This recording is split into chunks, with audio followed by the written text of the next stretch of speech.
T'es bien gentil, merci. Est-ce que tout le monde a pris ses feuilles de questions? Merci. On n'autorise pas les commentaires ici, monsieur. Alors, je vous rappelle, ceux qui veulent avoir de l'aide pour suivre le message avec les feuilles de questions, des fois ça peut aider, je les mets à l'entrée. Vous pouvez préparer vos Bibles dans le livre de l'Exode, donc deuxième livre de la Bible. Qu'est-ce que ça veut dire, Exode?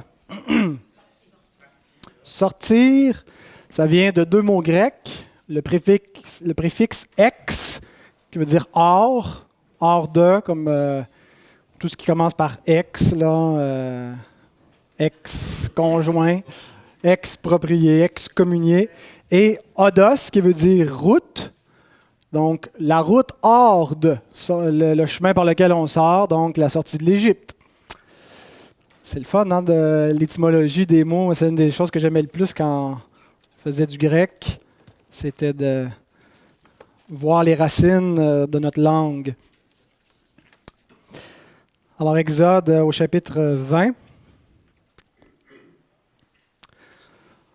On ne lira pas immédiatement le texte, mais nos Bibles seront prêtes. Alors, frères et sœurs, je ne vous apprends probablement rien en vous disant que votre cœur est mauvais. J'hésitais, je regardais, mais j'hésitais pas de vous dire ça, mais j'hésitais avec quelle intensité j'allais vous le dire. Gang de pourris! Notre cœur est mauvais. Parfois, j'utilise le vous, mais vous savez que le vous m'inclut. C'est la congrégation, nous tous. Nous savons que le cœur de l'homme est mauvais. Et nous comprenons que c'est la cause du mal dans les actions de l'être humain. Nous comprenons que si l'homme agit mal, il y a une cause plus profonde que simplement l'éducation qu'il a reçue ou qu'il n'a pas reçue, que simplement l'environnement, le contexte dans lequel il vit, ses conditions sociales. S'il est pauvre, il va voler, c'est pour cela. La raison pourquoi les hommes font du mal dans le monde, bien que les facteurs sociaux peuvent aggraver ou inciter certains mauvais comportements, mais la raison la plus fondamentale, c'est le cœur de l'homme qui est mauvais.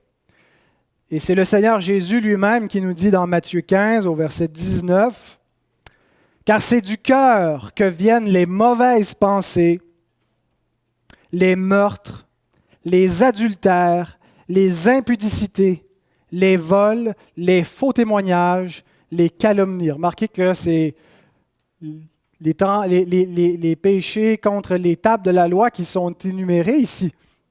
Et tout ça surgit du cœur de l'homme. Alors le péché qui est visible dans le monde, le péché qui est audible, le péché qui est perceptible, a une cause plus profonde que ce qu'on voit. Une cause qui est pas visible à l'œil et qu'on ne peut pas entendre avec l'oreille, qui se situe au niveau du cœur de l'homme, au niveau de ses pensées, au niveau de sa volonté, de sa conception profonde, de comment il se voit lui, comment il voit le reste des hommes. Et nous ne croyons pas, contrairement à ce que l'humanisme enseigne, que les êtres humains viennent au monde bons ou neutres et qui sont corrompus ensuite par la société. Nous croyons que chaque être humain vient au monde avec un cœur dépravé et qu'il développe le mal qui est en lui-même. Ça se manifeste à divers degrés, mais aucun homme n'est incapable de faire que du bien. Nous faisons parfois le bien, hein, la Bible parle même de l'homme de bien, du bien à vue humaine. Bien sûr, ce n'est pas un bien absolu, ce n'est pas un bien totalement désintéressé, mais il n'y a personne qui est capable de ne pas faire de mal, qui est capable de ne pas pécher, qui est capable de ne pas avoir d'action coupable. Parce qu'au-delà de nos actions, il y a un péché plus profond, le péché qui est dans notre cœur. Et comme chrétiens, nous sommes appelés à travailler à notre sanctification. C'est biblique, c'est la Bible qui dit ça, travailler à votre sanctification. Et ce que ça veut dire, c'est plus que simplement veiller sur nos actions. Travailler à notre sanctification veut dire plus que de veiller sur les actions de notre corps, sur les paroles de notre bouche, mais ça veut dire veiller sur notre propre cœur, sur ce que les autres ne peuvent même pas voir de nous, sur ce qu'on est capable de ne pas laisser paraître. On doit aller au-delà de simplement de ce qu'on laisse paraître, mais on doit, pour travailler notre sanctification, veiller sur nos cœurs, selon ce qu'on lit dans l'Écriture, Proverbe 4, verset 23. « Garde ton cœur plus que toute autre chose, car de lui viennent les sources de la vie. »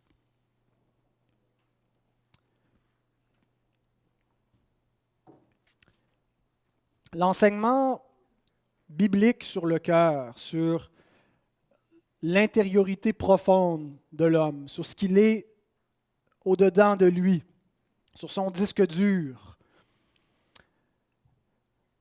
et sur le commandement que la Bible nous dit qu'on doit veiller sur cette intériorité, sur notre âme, sur notre cœur, et pas seulement sur nos actions, cet enseignement est fondé sur la loi éternelle de Dieu.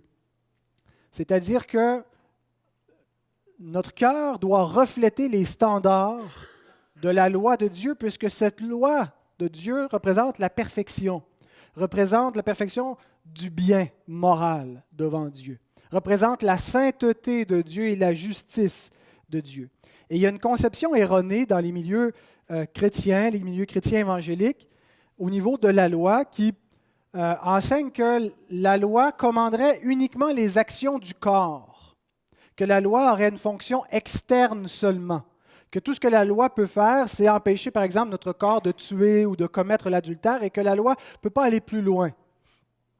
Or, c'est faux, et le Seigneur Jésus lui-même nous montre que la loi va beaucoup plus loin, que la loi, elle est spirituelle. Encore une fois, c'est un langage qui est biblique. Paul dit la loi est spirituelle. Et que la loi commande non seulement les actions de notre corps, mais elle commande le cœur. Elle commande ce qui va avant même que les actions se produisent, qui se situe au niveau de la pensée, au niveau de notre intériorité et qui touche tout ce qui va sortir de notre volonté, de nos actions, de notre bouche. La loi, donc, elle est spirituelle et elle est inscrite sur le cœur des croyants. C'est une des promesses de la Nouvelle Alliance, que Dieu allait inscrire sur notre propre esprit. Cette loi qui avait gravé sur des tables, elle est maintenant gravée sur des tables de chair, des tables spirituelles, qui est le cœur de l'homme. C'est la nouvelle naissance, lorsque le Saint-Esprit vient habiter au milieu de nous et que ce n'est plus le péché qui domine la pensée, le nous de l'homme. Le mot nous veut dire la pensée en grec. Mais maintenant, là où était inscrit la dépravation, jadis, quand nous étions morts dans nos offenses, c'est maintenant la loi de Dieu qui est inscrite par l'Esprit de Dieu qui est en nous. Alors donc, la loi, elle est spirituelle, elle ne fait pas seulement commander notre corps et les actions externes que les autres peuvent voir, entendre, remarquer, mais elle va plus loin, elle s'adresse à notre cœur, à ce que Dieu seul voit et ce que nous-mêmes, on seul peut prendre conscience, et parfois même, ça nous échappe à nous-mêmes, parfois même notre propre cœur nous échappe. Alors c'est cette loi, c'est la loi de Dieu, et en particulier le 10e commandement qui vont faire l'objet de notre étude de ce matin. Alors vos Bibles sont déjà ouvertes dans le livre de l'Exode au chapitre 20, et c'est le verset 17 où on retrouve le 10e commandement, mais avant nous allons nous incliner devant le Seigneur qui nous parle. Notre Père, quel privilège, quel immense privilège de pouvoir avoir ta parole, notre Dieu. De ne pas être dans le désert spirituel, de ne pas être dans l'aveuglement, dans l'absence de lumière, dans l'absence des paroles de la vie éternelle. Mais de pouvoir nous trouver au milieu de l'assemblée des saints, au milieu de cette sainte convocation, car tu sièges toi-même parmi ton peuple, au milieu de ses louanges. Et tu te révèles, Seigneur, au moyen de ta parole alliantielle, qui est un moyen par lequel tu nous gardes, par lequel tu prends soin de notre âme. Et ce matin, nous te prions, Seigneur, pour que ta parole agisse avec puissance. Nous savons que ta parole est puissante et qu'elle est vivante, parce que nous en avons fait l'expérience, Seigneur. Elle nous a convaincus de notre propre péché et nous a amenés à croire à ton Fils. Elle nous a donné la régénération selon ce qui est écrit, Seigneur. Et ce matin, nous te prions encore de faire ce ministère dans nos cœurs, par ta parole vivante, par ton esprit. Puisses-tu débusquer en nous toutes les pensées qui se cachent, qui se dérobent même à notre propre conscience et qu'on se croit parfois juste, on se croit parfois sans reproche. Seigneur, puisses-tu nous convaincre ce matin par ta parole afin que nous puissions avoir des cœurs plus humbles en ressortant d'ici. Être prompt à confesser notre péché à chaque jour, Seigneur, car telle est ta volonté pour nous, notre Dieu. Nous te prions de faire toutes ces choses, nous te le demandons au nom de Christ. Amen.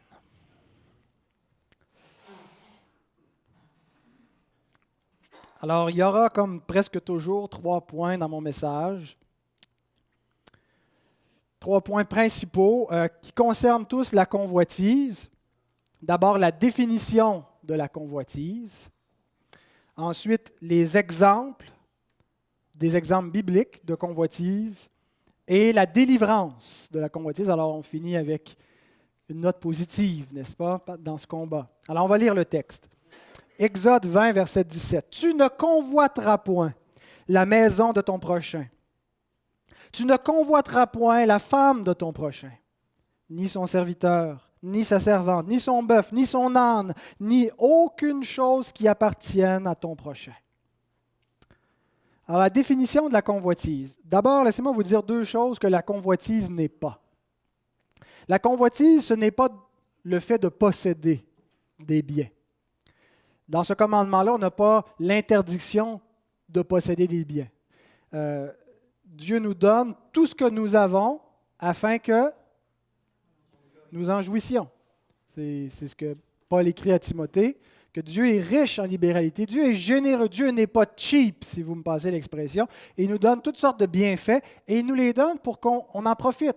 Il ne veut pas qu'on se sente coupable et qu'on se dise les gens qui sont pauvres dans le monde n'ont pas ça, alors je vais m'en priver par solidarité ou parce que Dieu nous donne tout ce qu'il nous donne pour qu'on en jouisse et qu'on l'apprécie, que notre âme le bénit quand on se couche le soir et qu'on fait l'inventaire des bénédictions que Dieu nous a données. On dit merci Seigneur. Alors donc, ce n'est pas convoiter que de posséder et que d'apprécier ce que Dieu nous donne. Ce n'est pas non plus, deuxièmement, de simplement désirer. Avoir des désirs, ce n'est pas convoiter nécessairement. On pourrait penser que dès qu'on a une ambition, dès qu'on veut quelque chose, donc c'est quelque chose qu'on n'a pas, et que parce qu'on veut quelque chose qu'on n'a pas, on convoite et qu'on ne doit plus donc désirer quoi que ce soit, et qu'il faut éteindre au-dedans de nous la fonction du désir. Alors on doit comme devenir des espèces de lobotomisés qui ne ressentent aucune passion, aucun désir, qui n'ont aucune aspiration, aucune ambition. Ce n'est pas du tout le cas. Dieu nous demande de faire des projets, d'envisager notre vie, ce qu'elle sera plus tard, et de viser des buts, toujours en gardant en tête que sa volonté soit faite. Si Dieu le permet, on pourra aller dans telle et telle direction, et qu'il n'est pas mal de vouloir des bénédictions et de désirer des choses que Dieu ne nous a pas encore données, parce que Dieu a pour nous encore des biens dans le futur, et c'est bien de les désirer. Maintenant, qu'est-ce que c'est que la convoitise? Et je vais vous donner dans ma définition 4 éléments. Premièrement, la convoitise, c'est de désirer des choses interdites, de désirer ce que Dieu nous dit qu'on ne doit pas désirer. L'exemple qu'on a dans le commandement, Dieu nous donne le commandement, mais il nous donne des exemples pour qu'on le comprenne. Par exemple, de désirer la femme de ton prochain. Ce n'est pas, Dieu ne te l'a pas donné, et Dieu t'interdit de la désirer parce qu'il l'a donné à un autre. Il n'y a aucune possibilité que Dieu te la donne s'il l'a donné à un autre, et tu ne dois pas donc la désirer ou désirer tout ce qui est à lui, le convoiter, vouloir le dérober. Ou désirer du mal envers quelqu'un. Souhaiter le mal, c'est une forme de convoitise. On ne doit pas donc entretenir ses pensées. Désirer des choses interdites, première. Deuxième élément, la convoitise peut être aussi de désirer des choses qui sont permises, mais de les désirer d'une manière mauvaise, c'est-à-dire d'une manière idolâtre. Par exemple, c'est bien de désirer de se marier si on n'est pas marié et que le contexte de notre vie permet de nous marier, si on est dans une situation où c'est légitime. Ce n'est pas une mauvaise chose que d'aspirer à se marier. Par contre, le désir de me marier peut prendre une forme qui devient condamnée par Dieu. Alors, sans que le mariage lui-même soit interdit, mon désir de me marier peut devenir une convoitise. Si je me mets à regarder ceux qui sont mariés, sans désirer être marié avec un ou l'autre qui est déjà marié, mais que je me mets à les envier, au point même où leur bonheur m'écoeure. Hein, ça nous arrive de regarder le bonheur des autres et qu'on se sente frustré de leur bonheur. On les envie. Et on sent que nous, il nous manque quelque chose, il y a une injustice. Ils ont quelque chose que nous n'avons pas. Injustement, qu'on ne mérite pas cela. Et pourquoi lui mériterait de se marier plus que moi? Alors, notre désir, qui pourrait être à la base légitime, devient une convoitise. Et à ce niveau-là, tout peut devenir l'objet d'une convoitise. J'ai donné l'exemple du mariage, mais des biens matériels qui sont légitimes de désirer. C'est légitime de désirer avoir une maison ou un lieu pour vivre, un appartement, un lieu, une résidence. C'est tout à fait légitime, mais ça peut devenir l'objet d'une convoitise. Ça devient une convoitise lorsque ça devient une idole. Le décalogue termine comme il commence. Hein. Le premier commandement, tu n'auras pas d'autre Dieu devant ma face. L'idolâtrie condamnée. Rien ne doit remplacer Dieu dans notre vie. Et ça termine avec l'interdiction de la convoitise, qui est un écho du premier commandement. Parce que lorsqu'on convoite des choses qui deviennent des idoles dans notre vie, un idole, c'est quelque chose qui, en quelque sorte, remplace Dieu.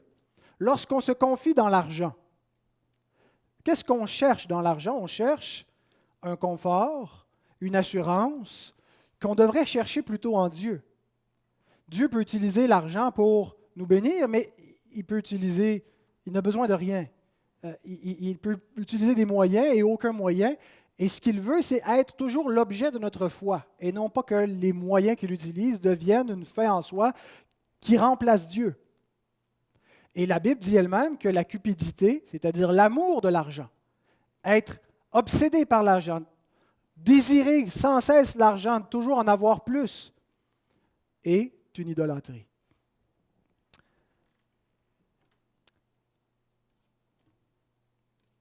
Donc, tout peut devenir l'objet d'une convoitise. La vanité également. Vous savez, quand on peut regarder les autres et les envier, on veut ce qu'ils ont, on veut la vie qu'ils ont, mais des fois, ce qu'on veut, c'est que les autres nous envient. On veut que les autres nous regardent et qu'ils souhaitent avoir notre vie. C'est ce que la Bible appelle la vanité. Est-ce que la vanité est une convoitise? Hein? Parce qu'on pense que la convoitise va dans le sens inverse, c'est nous qui regardons les autres. Mais est-ce que quand on veut que les autres nous regardent, est-ce que c'est de la convoitise? C'est certainement de la convoitise. Qu'est-ce qu'on souhaite quand on veut que les autres nous envient? Quand on veut qu'ils désirent notre place? Quand on veut qu'ils veulent nos talents et la vie que Dieu nous a donnée? On cherche la gloire des hommes. On convoite la gloire des hommes, on convoite le respect des hommes, et on cherche à faire ces impressions par notre apparence physique, par la position qu'on occupe, par l'autorité qu'on exerce, par les talents naturels qu'on a, par les connaissances qu'on a. On veut en faire un grand étalage, par l'argent que nous avons. Et tous ces moyens qu'on utilise donc pour essayer d'arracher la gloire des hommes.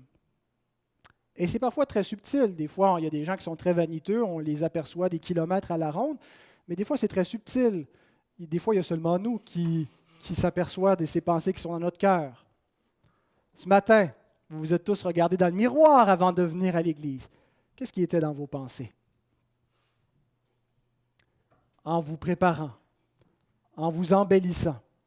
Et c'est correct de se mettre une tenue décente et de ne pas sortir du lit puis s'en venir immédiatement dans un lieu public. Il y a un arrangement minimal à faire. Mais qu'est-ce qui est dans notre cœur lorsqu'on se regarde dans le miroir? Mes sœurs, est-ce que dans votre cœur, il y a eu une pensée qui vous a traversé en disant, je vais montrer aux autres femmes de l'Église qu'est-ce que c'est qu'une femme qui est bien mise, qui paraît bien? Ou je vais essayer d'attirer le regard des hommes? Mes frères, est-ce que vous avez vous-même cette pensée? On a l'impression parfois que c'est seulement les femmes qui luttent avec ce combat de vouloir attirer les regards, mais les hommes ont ce problème également. On veut plaire, et je pense que c'est dans notre génération encore plus, une génération qui est marquée par l'image, qui est tellement superficielle et artificielle, de la chirurgie esthétique, et on fait semblant d'avoir des muscles. Là, on sait qu'il y en a qui se font des implantations de faux muscles pour avoir de l'air plus attrayant. Est-ce que ces pensées-là se retrouvent dans vos cœurs? De quelque façon? Est-ce qu'on désire attirer l'attention des autres, faire l'envie, que les autres nous trouvent bons et excellents et qu'ils veulent avoir notre place, notre vie? Est-ce que nous convoitons la gloire des hommes? La convoitise de cette gloire va de pair avec la crainte de l'homme. Le Seigneur Jésus dit, vous ne pouvez pas croire en Dieu parce que vous cherchez la gloire des hommes. Vous ne craignez pas Dieu parce que vous craignez les hommes. Ce qui nous délivre de la crainte des hommes et de ce désir de vouloir être remarqué des hommes, c'est la crainte de Dieu. C'est le désir d'être vu de Dieu, d'être connu de Dieu et de lui seul. Et non pas d'aller de manière ostentatoire, faire étalage de tout ce que nous sommes qui peut paraître glorieux aux yeux des hommes. Donc, deux éléments que nous avons vus jusqu'à présent. Désirer des choses interdites ou désirer des choses légitimes, mais d'une manière idolâtre, d'une manière obsessionnelle.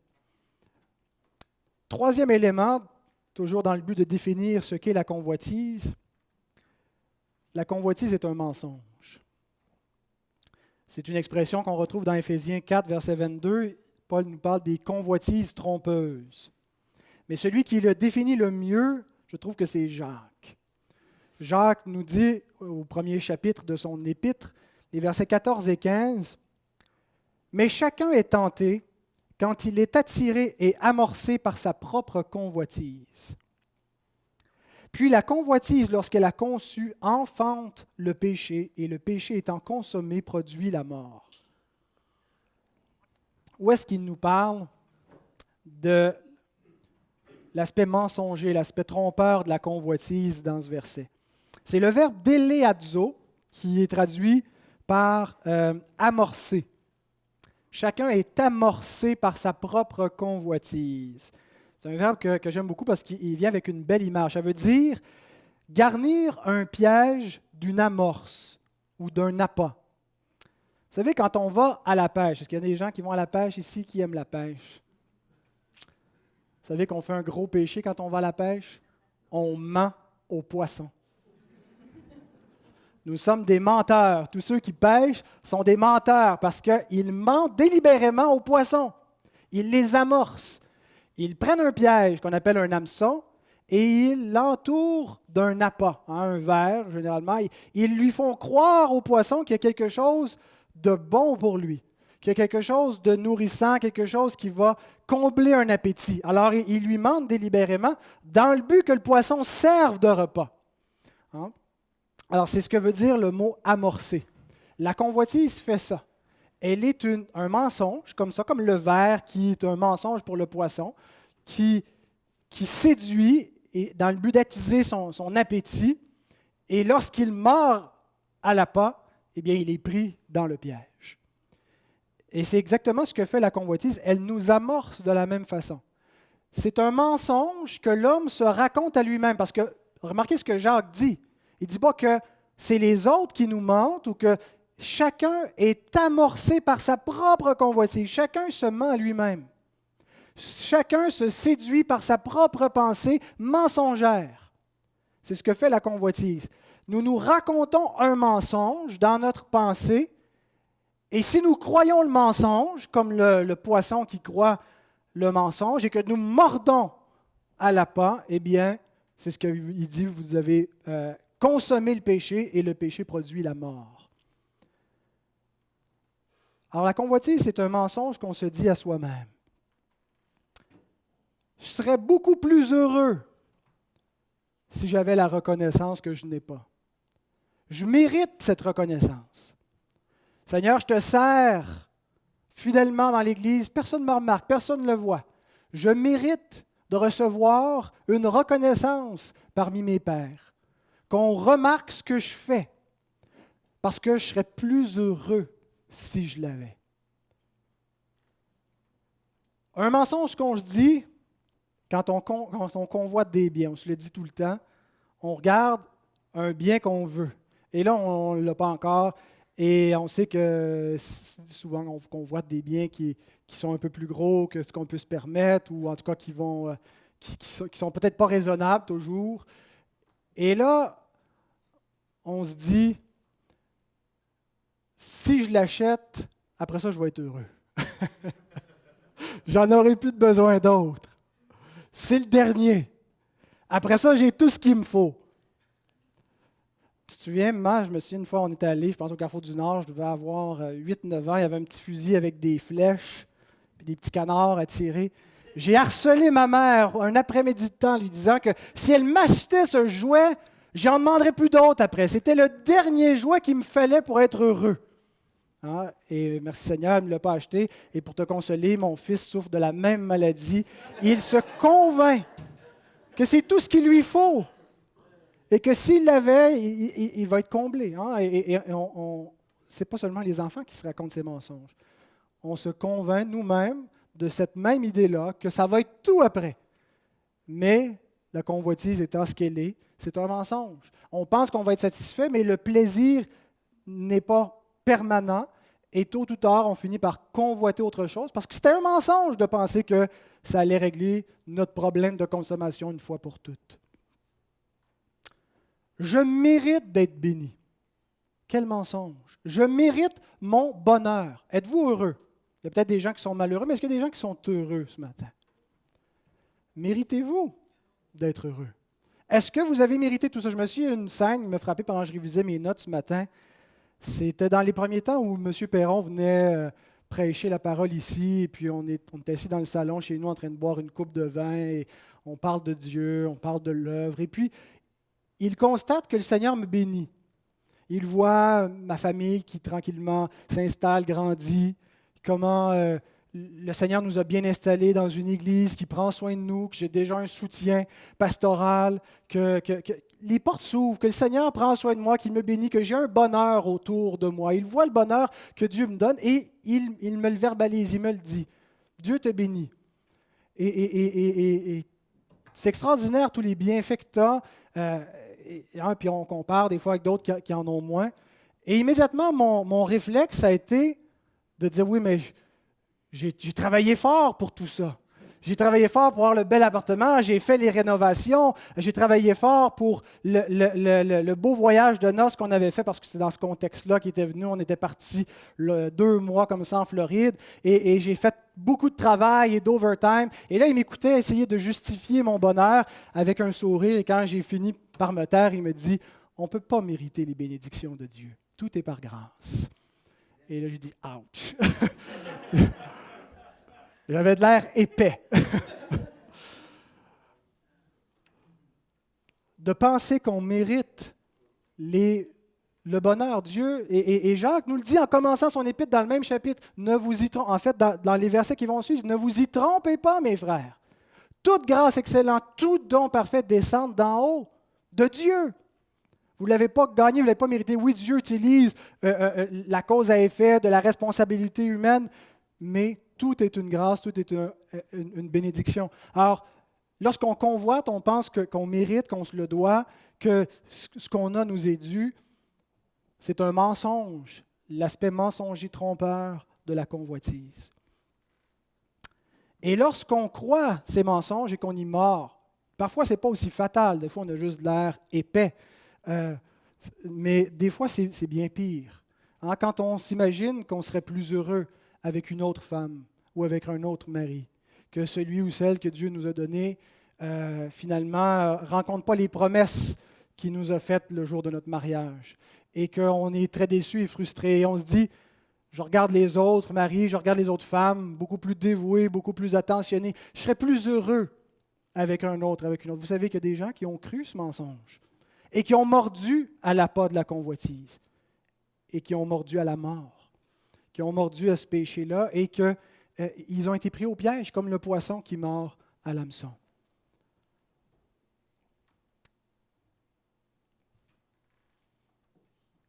Lorsque on y croit, qu'on y mord, Jacques dit qu'on consomme le péché. Quand on convoite ce qu'on n'a pas, vous savez ce qu'on fait? On méprise ce qu'on a. Quand on convoite ce qu'on n'a pas, quand on convoite la femme, le mari qu'on n'a pas, on méprise celui ou celle que Dieu nous a donné. Quand on regarde nos enfants, on a l'impression qu'ils sont plus dépravés que les autres, puis on se dit, il me semble que les autres sont mieux élevés. On regarde nos enfants, mais on les méprise. On regarde les autres qui sont tous bien rangés, on se dit, ça c'est des bons enfants bien élevés. Quand on convoite ce qu'on n'a pas, on méprise ce qu'on a. C'est malheureux. Quatrième élément pour terminer notre définition de la convoitise, on a dit jusqu'à maintenant que la convoitise, c'est de désirer ce qui est interdit ou c'est de désirer ce qui est permis mais d'une manière idolâtre, que la convoitise, c'est un mensonge, que c'est des trompeuses, et quatrièmement, la convoitise rend malheureux. Et c'est Pierre qui nous dit cela, 1 Pierre 2,11, « Bien-aimés, je vous exhorte comme étrangers et voyageurs sur la terre à vous abstenir des convoitises charnelles qui font la guerre à l'âme. » Quelle belle expression, hein? Elles font la guerre à notre âme. Quand on est pris dans une convoitise, on sent que notre âme devient amère. Elle veut quelque chose qu'elle n'a pas, et là, elle est frustrée. On était paisible, tout allait bien, notre vie n'a pas changé, mais on a juste aperçu quelque chose qui nous manque, et là, on ne peut plus vivre. Il y a un combat dans notre âme. Il y a une tristesse qui s'installe. Et là, on devient perplexe, surtout quand c'est un désir interdit, parce que là, on veut quelque chose qu'on ne doit pas vouloir, et là, on se bat pour se détacher de ce désir-là. Ça fait la guerre à notre âme. Et on est triste. Ça nous rend la vie difficile. Les convoitises ne nous font jamais du bien. Elles ne satisfont jamais. Et elles nous font croire dans leur mensonge que la seule façon d'arriver à se débarrasser de cette insatisfaction, c'est de satisfaire notre convoitise. C'est un mensonge. En réalité, si nous résistons à la convoitise, elle va cesser, elle va s'en aller. Résistez au diable, il fuira loin de vous. Si on mord en pensant qu'on va être satisfait, c'est le contraire. On va être plus insatisfait que jamais, plus triste que jamais. La satisfaction, ce n'est pas d'avoir ce qu'on veut, mais c'est d'apprécier ce qu'on a. Si dans votre cœur, il y a ce combat, cette guerre à votre âme envers une convoitise, qu'elle soit quelque chose d'interdit ou quelque chose qui peut être permis, mais qui fait juste vous rendre malheureux parce que vous regardez les maisons des autres et vous en voulez plus. La solution, ce n'est pas d'essayer de trouver une façon comment vous allez acquérir ce que vous convoitez. C'est de lutter contre ce désir pour apprendre à apprécier ce que vous avez maintenant. C'est de désamorcer ce combat-là et cette puissance qui attaque votre âme et qui vous empêche d'être heureux pour vous parler à vous-même, parler à votre âme en lui disant « Cesse tes mensonges, cesse de penser que tu vas être plus heureux avec tous ces biens matériels, avec cette autre situation. C'est faux! Tu as déjà amplement pour te réjouir, tu as déjà amplement pour bénir ton Dieu avec ce qu'il t'a donné. Apprécie ce que tu as. La solution n'est pas de donner de satisfaire nos désirs, mais d'apprécier ce que Dieu nous donne. Alors maintenant qu'on a défini la convoitise, ces 4 éléments, on va regarder quelques exemples dans la Bible qui vont nous permettre de mieux comprendre la nature de la convoitise et qui vont probablement ajouter aussi d'autres éléments à la définition de la convoitise. Le premier exemple, c'est celui d'Akan. Vous vous souvenez d'Akan, fils de Carmi, qui pendant la conquête a commis une infidélité au sujet des choses dévouées par interdit. Son histoire nous est rapportée dans le livre de Josué au chapitre 7. Les choses interdites, c'est que Dieu, quand il a envoyé son peuple faire la conquête, il a dit, vous prenez rien. Ce peuple est sous interdit. Vous allez voir des richesses qui appartiennent à ces peuples. Vous ne prenez rien. Vous ne prenez pas leurs esclaves. Vous ne prenez pas leurs biens. Tout ça est sous la malédiction de Dieu. Faites-moi confiance. Je vais pourvoir à vos besoins. Je vais vous donner des richesses. Mais tout ce qui est à ce peuple, vous devez le détruire. Alors, la conquête allait bon train. Sous Josué, on vient de prendre Jéricho d'une manière miraculeuse, une ville fortifiée, une des plus grandes villes du Proche-Orient dans l'Antiquité. Et après 7 jours, quand on a fait le tour de la ville, les murs sont tombés, Dieu a livré la ville entre nos mains. Alors, le courage des troupes d'Israël est gonflé à bloc. On a la conviction que Dieu est avec nous, il vient de faire ce grand miracle. Et là, on s'approche de la deuxième ville de la conquête, une toute petite ville, Haï. Josué envoie quelques espions pour examiner les lieux. Ils reviennent en disant, écoute, ce n'est pas la peine d'envoyer tout le peuple. Une simple portion de l'armée va être suffisante pour s'en occuper. C'est une petite ville qui n'est pas fortifiée, on va en venir à bout facilement. Et donc, c'est ce qu'ils font. Ils envoient cette escouade qui subit une grande défaite. Plusieurs du camp d'Israël sont tués et ils reviennent donc battus par les gens d'Haï. Josué et tout le peuple sont découragés. Alors Josué se prosterne devant l'Éternel toute la journée, cherche la face de Dieu dans la prière, s'attend jusqu'à ce que Dieu se révèle. Et Dieu lui dit qu'il y a de l'interdit dans le camp d'Israël. C'est-à-dire qu'il y a des gens qui ont, dans le campement d'Israël, il y a des objets qui ont été dérobés, qui étaient sous l'interdit de Dieu. Alors, Josué fait avancer devant l'Éternel les représentants de 12 tribus. La tribu de Juda est désignée. Il fait avancer les représentants de chaque famille de la tribu de Juda. La famille de Zéra est désignée. Dans toutes les maisons de Zéra, la maison de Zabdi est désignée, et chez les hommes de Zabdi, Akan est désigné. Alors Josué le fait venir et lui dit, mon fils, qu'est-ce que tu as fait? Donne gloire à l'Éternel, confesse ton péché. Et il lui dit au verset 21, j'ai vu dans le butin un beau manteau de chinéar, 200 cycles d'argent et un lingot d'or du poids de 50 cycles. Je les ai convoités et je les ai pris. Ils sont cachés dans la terre au milieu de ma tente et l'argent est dessous. Après vérification de ce que Akan vient de dire, il est condamné avec tout ce qui lui appartient, tous ses biens, tous ses gens, à être lapidé et brûlé. Et c'est la fin que subit Akan, donc une fin tragique. Qu'est-ce que cette histoire nous apprend de plus sur la convoitise? Elle nous révèle un pattern, si vous me passez l'expression anglaise, une séquence d'actions que l'on fait quand on convoite. Remarquez les verbes dans le verset qu'on a lu. J'ai vu, premier verbe. Dans le butin, un beau manteau de chinéar, 200 cycles d'argent, un lingot d'or du poids de 50 cycles. Je les ai convoités. Je les ai pris et ils sont cachés. J'ai vu, j'ai convoité, j'ai pris, j'ai caché.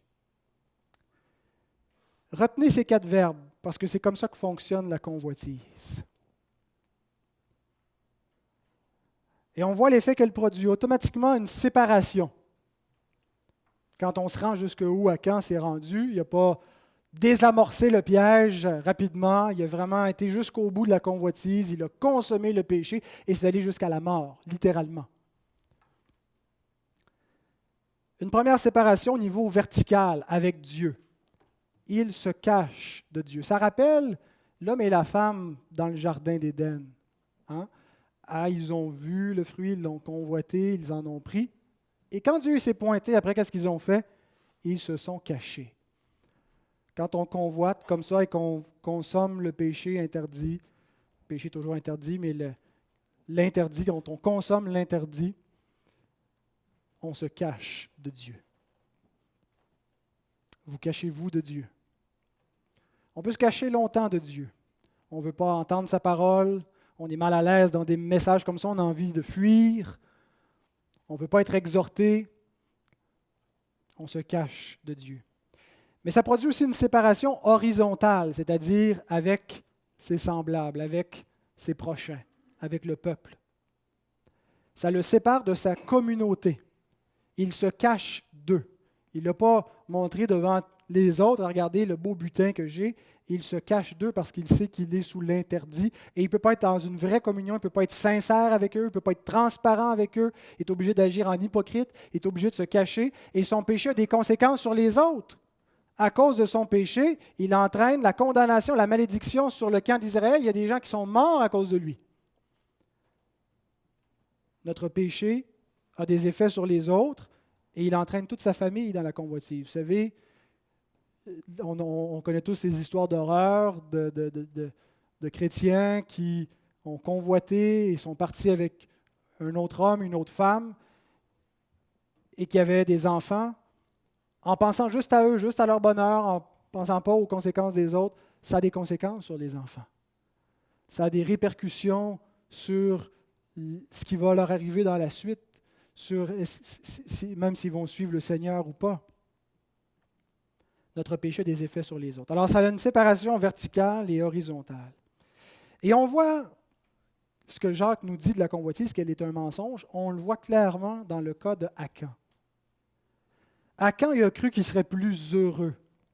Quand il a vu tout ça, il a convoité, il a dit « Wow, c'est le manteau qu'il me faut, c'est l'argent que je vais avoir. On va être installé après ça, personne ne va savoir, je vais sortir mon or, je vais être riche, personne ne va savoir d'où ça vient. » Il a pensé qu'il serait plus heureux.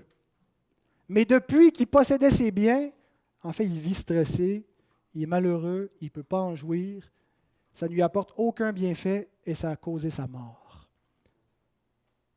Il espérait la vie, il a obtenu la mort. Puis la convoitise, lorsqu'elle a conçu, enfante le péché étant consommé produit la mort. Akan fut condamné à mort par l'Éternel. C'est Dieu qui ordonne sa condamnation. Et on lit ça de manière lointaine. On est des lecteurs modernes, on a beaucoup évolué depuis, on ne pratique plus la peine de mort, et surtout pas de cette façon-là. Et on se dit, l'Ancienne Alliance, c'était vraiment sévère. On va parfois même jusqu'à séparer le Dieu de l'Ancien, le Dieu du Nouveau. Frères et sœurs, de quel pire châtiment croyez-vous que sera traité celui qui aura foulé aux pieds le Fils de Dieu, lui préférant les convoitises du monde? On regarde cela, on trouve que Dieu est sévère. Est-ce que Dieu a changé dans sa sévérité? Combien d'hommes et de femmes se sont détournés du royaume de Dieu et de l'évangile de Christ par amour pour le siècle présent? Vous en connaissez probablement, qui ont été élevés dans les voies chrétiennes et dont les convoitises, l'effet des convoitises a eu sur leur cœur une attraction. Et s'ils ne s'en détournent pas, s'ils persistent dans cette convoitise mondaine, ils auront un traitement beaucoup plus rigoureux que celui d'Akan. Si vous vous demandez quel traitement peut être plus rigoureux que celui-là, c'est l'enfer. Deuxième exemple, c'est celui de Corée. L'Écriture appelle l'événement en question la révolte de Corée qui nous est rapportée dans Nombre 16, où on voit dans le livre des Nombres que Dieu a appelé toute la maison de Lévi, toute la tribu de Lévi, à des fonctions sacerdotales, à monter et démonter la tente, le tabernacle, et donc à servir à tour de rôle à des fonctions sacerdotales. Mais dans la tribu de Lévi, il a choisi une famille en particulier, la famille d'Aaron, et il lui a consacré le service du tabernacle. Donc ceux qui s'occupent des sacrifices à l'autel et qui sont vraiment là au cœur du sacerdoce, c'est la famille d'Aaron, parmi toute la tribu de Lévi. Corée, qui est un Lévite, est mécontent de ne pas avoir reçu le même honneur que Aaron. Et il est frustré de voir, il a l'impression qu'il y a une gamique, parce que Moïse, qui est un peu le chef, Aaron, ça se trouve que c'est son frère, alors il se dit, écoute, là, il y a quelque chose de croche là-dedans, forcément. Hein, lui, c'est le chef, lui, il donne de quoi à son frère, hein, c'est une sorte de, comme on voit à la commission Charbonneau, on se donne des privilèges. Et là, il entraîne des hommes avec lui qui, ensemble, accusent Moïse et accusent Aaron de vouloir s'élever sur le peuple en pensant qu'eux seuls sont saints, eux seuls peuvent servir Dieu de cette façon-là et qu'eux aussi sont aussi bons que les autres et peuvent eux aussi s'acquitter de ces sacrifices. Et ceux, donc, qui suivent Corée dans sa révolte et qui persistent avec lui malgré les avertissements de Moïse et d'Aaron, sont punis directement par Dieu sans même que ce soit Israël qui a exécuté un châtiment civil. La terre s'ouvre et ils sont engloutis, vivants dans le séjour des morts, nous dit l'Écriture. Et on voit encore le pattern, j'ai vu, convoité, pris, caché. Il a vu la position élevée de Moïse et d'Aaron, qu'il a convoité. Il voulait la même chose. Et il a tenté de la prendre, de l'usurper. Comment? En entraînant des hommes avec lui, en disant on vaut aussi bien qu'eux, on n'écoute plus Moïse. Et ils ont caché leurs mauvais désirs, leur convoitise, en feignant de bonnes intentions. Moïse et Aaron n'ont pas de bonnes intentions. Ils veulent s'élever sur le peuple, ils veulent dominer sur vous. Nous, on n'est pas comme eux.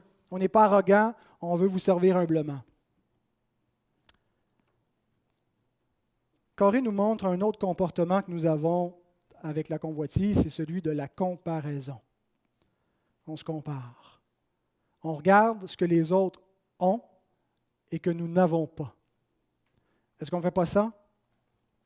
On regarde quand on a une vie plus difficile ou quand on traverse une épreuve, on regarde les autres, on dit « Ah, eux, ils l'ont facile, on sait bien. » C'est sûr, ses enfants, ils écoutent plus que les miens parce que lui, sa femme est à la maison. Alors, elle a plus de temps à s'occuper. Moi, ma femme ne peut pas être à la maison, elle travaille. C'est sûr qu'ils ont une vie de famille meilleure que la nôtre parce que son mari finit beaucoup plus tôt de travailler.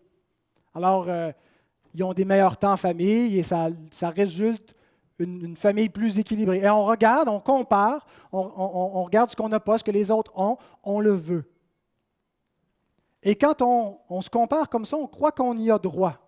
On trouve que c'est injuste de ne pas avoir ce que les autres ont. Un autre comportement qu'on fait, c'est qu'on attaque parfois la réputation.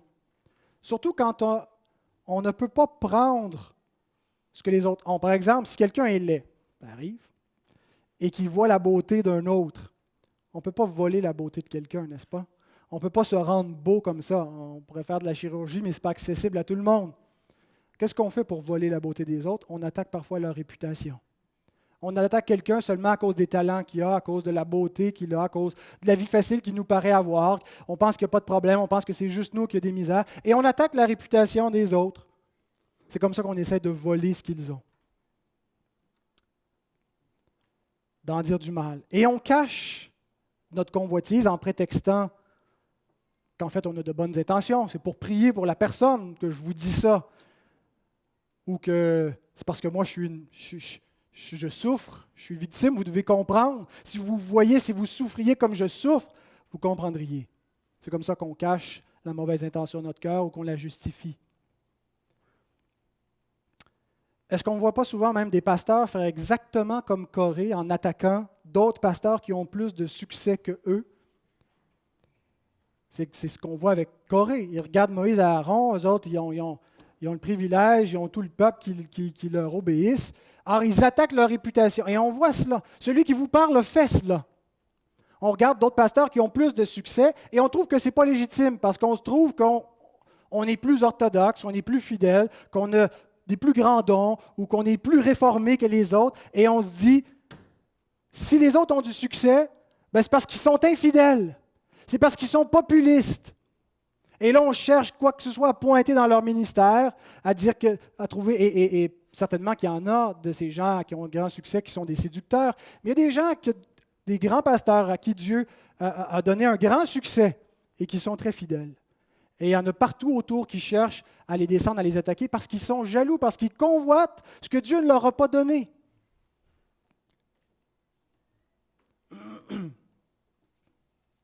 Et comme Corée, qu'est-ce qu'on fait? On projette sur les autres la propre méchanceté de notre cœur. Qu'est-ce que Corée dit? Ils veulent s'élever. Moïse et Aaron veulent s'élever, alors qu'en réalité, c'est lui qui veut s'élever. On projette sur les autres l'intention de notre propre cœur. Un dernier exemple qui nous montre, qui nous apprend un autre élément sur la convoitise, celui de David. Et il est très facile avec l'épisode avec Bathsheba. Il a vu cette femme, il l'a trouvée belle, il ne s'est pas arrêté là, il n'a pas détourné son regard, il a entretenu ses pensées, il l'a convoitée, il l'a désirée. Il s'est renseigné, c'est qui cette femme? Et il a su même qu'il y avait un interdit sur cette femme. C'est la femme d'Uri. Mais il l'a pris quand même. Et par la suite, il a voulu cacher son péché. C'est là que ça s'est aggravé. Quand la chose allait se révéler parce qu'elle était enceinte et qu'il a voulu donc masquer l'affaire et que devant ses échecs, il est allé jusqu'à faire mourir le mari de cette femme, Uri. L'épisode nous est rapporté dans 2 Samuel 11 et 12. Il a vu, il a convoité, il a pris, il a caché. Ce que l'exemple de David nous apprend de plus sur la convoitise, c'est qu'elle nous rend, la convoitise, complètement égoïste. David n'en a que pour lui. D'abord, il ne pense qu'à son appétit, qu'à son désir sexuel qu'il veut assouvir. Il est prêt à transgresser les commandements de Dieu. Et par la suite, pour cacher son péché, il est prêt encore à transgresser les commandements de Dieu jusqu'à tuer son prochain. Il n'en a que pour lui, que pour satisfaire son désir et que pour cacher son péché. Et il est prêt à sacrifier les autres pour cela. Et je pense que David est un enfant de Dieu. Ça nous montre à quel point nous devons prendre garde si on pense que la régénération nous préserve, nous protège contre toute la malice, la méchanceté de notre propre cœur, nous nous trompons. David est un homme régénéré qui agit de la sorte. Prenons garde.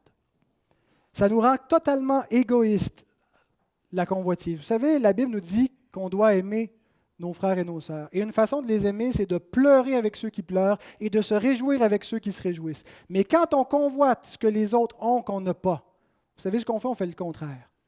On pleure quand ils se réjouissent et on se réjouit quand ils pleurent. C'est vrai? C'est ce que ça fait. C'est ce que ça fait la convoitise, ça nous rend égoïstes. On se voit comme victime et le malheur des autres nous réjouit, fait notre bonheur. Et leur bonheur fait notre malheur. Et si nous ne faisons rien pour changer cela à nos vies, ça va laisser des séquelles, comme le péché de David est un point de bascule dans sa vie. On voit tout de suite après ça l'épisode avec ses fils. C'est vraiment le point. David atteint son apogée jusque-là, et après, même s'il demeure roi, même s'il y a encore la gloire, même si la promesse de Dieu et la grâce le restaurent, socialement, cette vie décline. Et si nous ne faisons rien pour lutter contre les convoitises dans notre vie, ça pourrait être le cas également pour nous.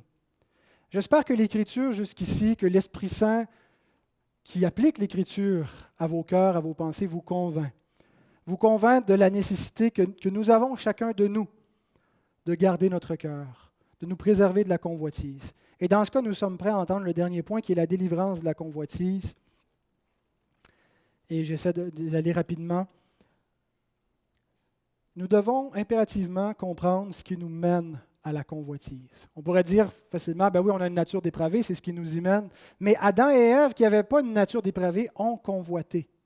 Qu'est-ce qui est à la base du péché de la convoitise? Je pense que c'est le péché d'incrédulité. C'est-à-dire, c'est quoi le lien? Le péché d'incrédulité. Et je vais vous donner 4 solutions. Et la première solution, c'est de comprendre ce qui est à la base de notre pattern de convoitise et de débusquer cela et de changer cette incrédulité que nous avons. C'est une incrédulité par rapport à la parole de Dieu. Est-ce que la parole de Dieu nous dit? D'ailleurs, c'est comme ça que le diable a réussi à faire pécher l'homme et la femme. Dieu a-t-il réellement dit? De les amener à douter de la parole de Dieu, à être incrédules par rapport aux affirmations qui sont sorties de la bouche de Dieu. Chaque fois que nous convoitons, nous sommes incrédules par rapport à un point précis de la parole de Dieu. Nous rejetons la parole de Dieu, nous rejetons 2 affirmations de la parole de Dieu. Que Dieu est souverain sur nos vies et qu'il est parfaitement bon pour nous. Quand nous convoitons, nous nous révoltons contre ce que Dieu nous dit vis-à-vis de ces 2 points-là. Nous ne croyons plus que Dieu est totalement souverain sur notre vie ou que Dieu soit totalement bon pour nous envers tout ce qui nous arrive. Est-ce que ce n'est pas exactement ce que nous rejetons quand nous sommes malheureux parce qu'il nous manque quelque chose et que nous décidons de prendre les choses en main? Romains 8, 28 nous dit « Nous savons du reste, que toute chose concourt au bien de ceux qui aiment Dieu, de ceux qui sont appelés selon son dessein. La parole de Dieu nous dit que Dieu est totalement souverain sur nos vies. Toute chose concourt au bien de ceux qui aiment Dieu et que Dieu est totalement bon dans chaque détail de notre vie. Tout concourt à notre bien, pas notre malheur, à notre bien. Mais quand nous sommes malheureux, parce que nous sommes encore célibataires, par exemple, et que les années passent, et on regarde les autres qui se marient, qui ont des enfants, qui s'installent, et notre tour ne vient pas, et qu'on se met à convoiter. Quand on se met à convoiter, c'est parce qu'on commence, on est incrédule sur ce point précis de la parole de Dieu. On pense que c'est par accident qu'on est célibataire, qu'on est tombé en quelque sorte entre deux décrets divins, qu'on est oublié, et qu'il faut qu'on fasse quelque chose. Et là, on se met à s'inquiéter, on se met à ne plus croire, à s'attendre à la providence de Dieu, à vouloir prendre les choses en main et à convoiter. Je ne dis pas qu'on ne doit pas chercher des opportunités, prier pour cela, on ne doit pas juste rester passivement que tout tombe du ciel, ce n'est pas ça le point. On sait comment la providence de Dieu fonctionne en corrélation avec notre responsabilité, notre volonté. Mais on ne doit jamais douter dans tout ce processus par lequel Dieu amène des bénédictions sur notre vie qu'il est totalement souverain sur les moindres détails de notre existence. Ou lorsqu'on est malade, ou qu'on est sans emploi, on se dit combien de temps ça va durer. Et là, on commence à douter de la bonté de Dieu, on commence à douter de la souveraineté de Dieu, et c'est ce qui nous mène à la convoitise. Quand on est pris avec l'amour de l'argent, on ne se confie pas en lui. Quand on compare notre vie avec celle des autres et qu'on veut ce qu'ils ont, on oublie quelque chose. On oublie que Dieu ne veut pas nous donner la vie qu'il a donnée aux autres. Voyez-vous, Dieu n'est pas un communiste. Dans le communisme, on a voulu vraiment enlever tous les écarts. On ne veut pas qu'il y ait de riches, de pauvres, on ne veut pas qu'il y ait des bons, on veut que tout le monde soit pareil. On veut faire un modèle unique. Les inégalités sociales sont des injustices, ce qui est faux. Dieu discrimine. Dieu n'a pas donné, n'a pas distribué de manière égale toutes les bénédictions. Il en a donné à tous, mais de manière différente. Et il ne veut pas qu'on ait tous la même vie. Et il veut qu'on se réjouisse de la vie que Dieu a voulu qu'on aille. Ce que vous êtes, ce que vous avez comme existence, c'est Dieu qui l'a voulu, puis il y a quelque chose d'original spécifiquement pour vous, puis il veut que vous trouviez dans votre vie, dans la marche avec lui, la paix, l'épanouissement, la grâce, tout ce que vous avez besoin, il vous le donne.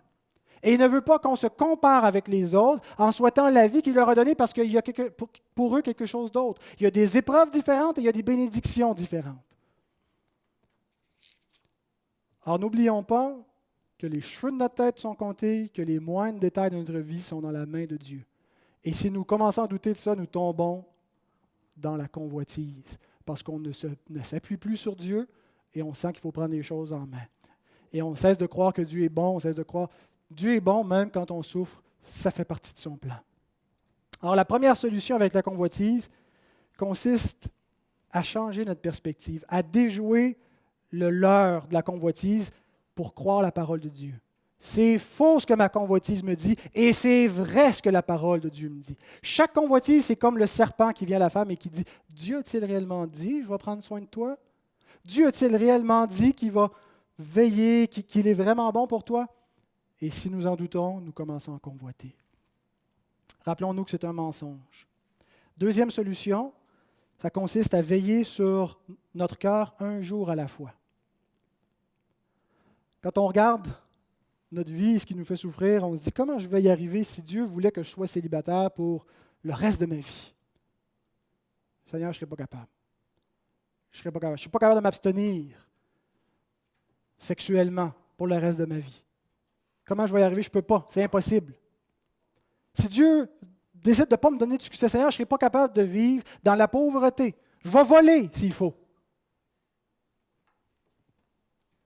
Et là, on se dit comment je vais arriver à conditionner mon cœur pour pouvoir vivre dans cette condition-là pour le reste de notre vie. Ce n'est pas ce que Dieu nous demande. Il ne nous demande pas de conditionner notre cœur pour être capable de terminer notre vie dans l'état actuel qu'on est. Il nous demande de conditionner notre cœur pour être capable de terminer la journée. À chaque jour suffit sa peine. Le rythme divin, c'est un rythme quotidien. Un jour à la fois, il nous demande de venir au trône de sa grâce parce que sa grâce se renouvelle à chaque matin. et à demander la grâce nécessaire pour traverser une journée de plus sans tomber dans la convoitise.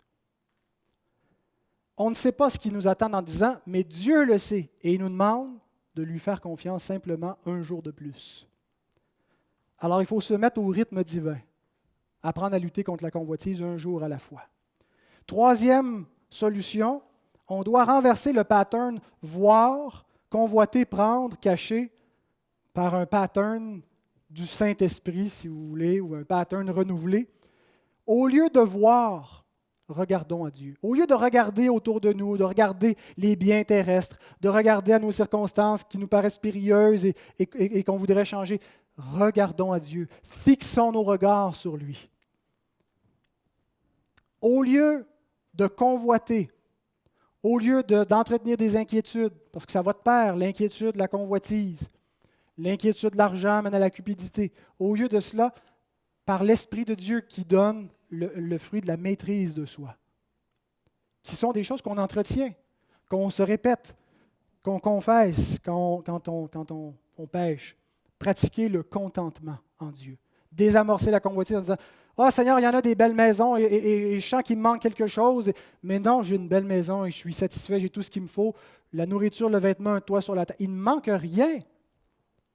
Je dois seulement pratiquer le contentement. » Au lieu de prendre, apprendre à donner. On est dans une société qui nous conditionne à prendre. C'est ça le socialisme. Hein? Tout nous est dû.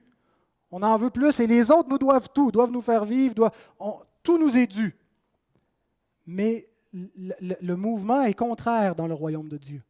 On ne doit pas chercher à qu'est-ce que je peux recevoir, qu'est-ce que vous pouvez me donner de plus, qu'est-ce que je peux donner, qu'est-ce que je peux contribuer. J'ai peu, mais qu'est-ce que je peux amener pour servir la cause du royaume. Et on s'oublie vraiment que lorsqu'on commence à donner, à sacrifier notre vie. Et au lieu de cacher notre péché, au lieu de chercher à le justifier, confesser. Simplement le confesser. Aux autres lorsque c'est nécessaire et à Dieu constamment. Donc, regarder à Dieu, développer le contentement au lieu de la convoitise, donner et confesser. Et la quatrième et dernière solution, je ne peux pas m'étendre assez dessus, il faudra faire une série de messages, c'est qu'on ne peut pas se délivrer nous-mêmes de la convoitise. Ce n'est pas une discipline humaine, ce n'est pas simplement un conditionnement. L'homme est esclave du péché et il a besoin qu'un plus fort que le péché le délivre. Et nous avons un Sauveur qui nous sauve également de la puissance de la convoitise et c'est le Christ. Et nous devons comprendre que pour être délivré vraiment de la convoitise, que ça repose sur l'Évangile, que ça repose sur le Seigneur Jésus qui, lui, a vaincu la tentation et a vaincu le péché. Lui aussi a été tenté, comme nous, en toutes choses, sans péché. Et vous remarquez que le diable a employé la même tactique avec lui. Il s'est approché de lui, il a dit, « Mais pourtant, tu es le Fils de Dieu. Si tu es le Fils de Dieu, puisque tu es le Fils de Dieu, change ces pierres en pain. Tu ne mérites pas cette épreuve, tu ne mérites pas cette souffrance. Tu mérites mieux que ça. » Et Christ était dans une circonstance périlleuse qui, à vue humaine, aurait pu justifier des doutes par rapport à la bonté de Dieu, par rapport à la providence de son Père, par rapport à sa fidélité. Achan n'avait aucune raison de douter. Ils sont en train de conquérir la terre promise comme ça avait été promis par la parole de Dieu. Ève n'a aucune raison de douter. Elle est dans le paradis terrestre. David n'a aucune raison de douter de la bonté, de la fidélité de Dieu. C'est le roi d'Israël. Dieu a fait alliance avec lui.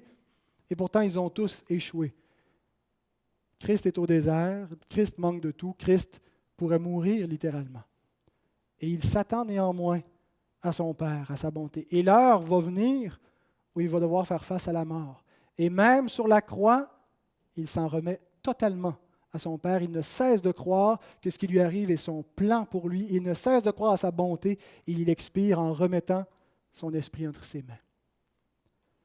Il n'a pas rejeté la parole de Dieu, il n'a pas été incrédule. Et c'est le seul qui a vaincu la tentation. C'est le seul. Nous avons tous échoué à ce chapitre-là. Et cette exhortation-là n'a pas pour but de développer un perfectionniste en pensant qu'on va être capable un jour d'être totalement à l'abri de toute convoitise. Avant la glorification, ça ne viendra pas. Mais le Christ a réussi. Et c'est à lui que nous regardons parce que vous savez quoi? Tous ceux qui croient en lui sont changés en la même image. Deviennent comme lui. Ils changent leur cœur. Et là, c'est la dernière citation que je vous fais, je m'en vais me rasseoir. Après que Paul nous ait dit, dans Romains 8, 28, que nous savons que tout concourt au bien de ceux qui aiment Dieu, de ceux qui sont appelés selon son dessein, regardez bien ce qu'il ajoute. Car ceux qu'il a connus d'avance, il les a aussi prédestinés à être semblables à l'image de son Fils, afin que son Fils fût le premier-né d'entre plusieurs frères. Nous devenons semblables à Christ, il transforme notre nature, il fait mourir les convoitises terrestres, il fait naître en nous l'amour pour son nom, un désir saint et nouveau dont je mentionnais au commencement, avec un cœur nouveau, une pensée renouvelée, sa loi inscrite sur nos cœurs. Et c'est vraiment donc vers le Christ qu'on se tourne dans chaque tentation. Amen.